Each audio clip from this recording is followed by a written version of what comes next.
مفتی صاحب کی بارگاہ میں یہ سوال ہے کہ مسجد میں امام رکھا ہوا ہے، اس کو تنخواہ دینی ہوتی ہے، جو مسجد کا چندہ ہے اس میں تنخواہ دی جاتی ہے، کیا یہ دینا جائز ہے؟ جو مسجد کا چندہ جمعے کی نماز کے بعد جمع ہوتا ہے عام طور پر، اس میں سے ان کو مشاہرہ دے سکتے ہیں، تنخواہ دے سکتے ہیں، یا الگ سے اس کا اہتمام کرنا ہوگا؟ جو مساجد کے عطیات ہوتے ہیں، چندے ہوتے ہیں، وہ ہوتے ہی مساجد کے اخراجات کے لیے ہیں، یعنی کہ مساجد کی عمارت اور عمارت کے بعد مساجد کے جو ملازمین ہوتے ہیں، یعنی ائمہ، مؤذنین، خادمین، اور اسی طرح مسجد کی صفائی ستھرائی کے جو معاملات ہوتے ہیں، یہ چندہ ہوتا ہی انہی معاملات کے لیے ہے۔ تو اب اگر جو ہے وہ جمع ہوا تو ظاہر ہے کہ لوگ دیتے اس لیے ہیں کہ ان کو پتہ ہے کہ اخراجات یہ ہیں، تو اس میں سے امام کی تنخواہ دی جا سکتی ہے۔ لیکن اس میں ایک صورت اور ہے کہ جو ناجائز والی صورت ہوتی ہے کہ کسی کو یہ بول دیا کہ جمعے میں جتنا چندہ ہوگا وہ آپ کا ہوگا، جیسے امام کو بول دیا کہ بعض جگہوں پر یہ ہوتا ہے کہ جمعہ کا چندہ جو بھی آپ کا دیں گے۔ اب امام بھی جو امامت کر رہا ہوتا ہے تو وہ دراصل وہ اجیری ہوتا ہے، اجارے پر ہوتا ہے، یعنی ملازم ہی ہوتا ہے۔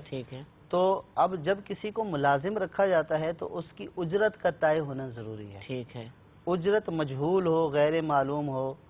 تو یہ جائز نہیں۔ سیلری معلوم ہونی چاہیے، کتنی سیلری کہ بھئی آپ فرض کے امامت کریں گے، آپ کو ماہانہ اتنا پیش کیا جائے، ٹھیک ہے، تو اس کا معلوم ہونا ضروری ہے۔ اگر یوں بولا کہ جو چندہ ہوگا وہ آپ لے لیجئے گا، ٹھیک ہے، اب فرض کیا نہیں ہوا، صحیح، تو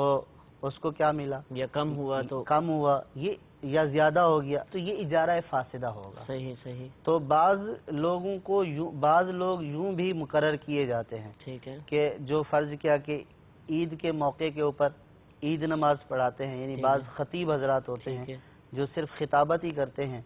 تو اب ان سے اگر یوں اجارہ کیا کہ عید کے موقع پر جتنا بھی ہوگا وہ آپ لے لیں گے،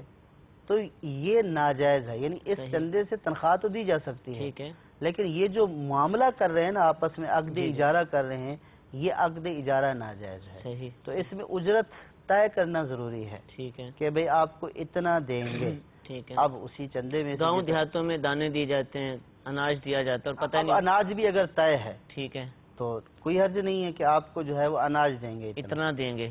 دیں گے، طے شدہ ہے تو کوئی حرج نہیں ہے۔ اور اگر طے نہیں ہے کہ یوں بولا کہ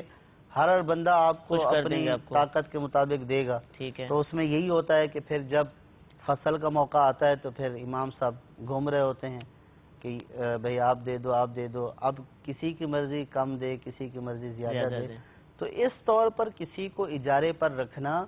جائز نہیں ہے۔ اگر اس کو غلہ دینا ہے تو اس غلے کو بھی متعین کر دیں کہ ہاں ٹھیک ہے 40 من آپ کو سالانہ دیں گے، تو یہ متعین ہونا ضروری ہے، مقرر کرنا ضروری ہے،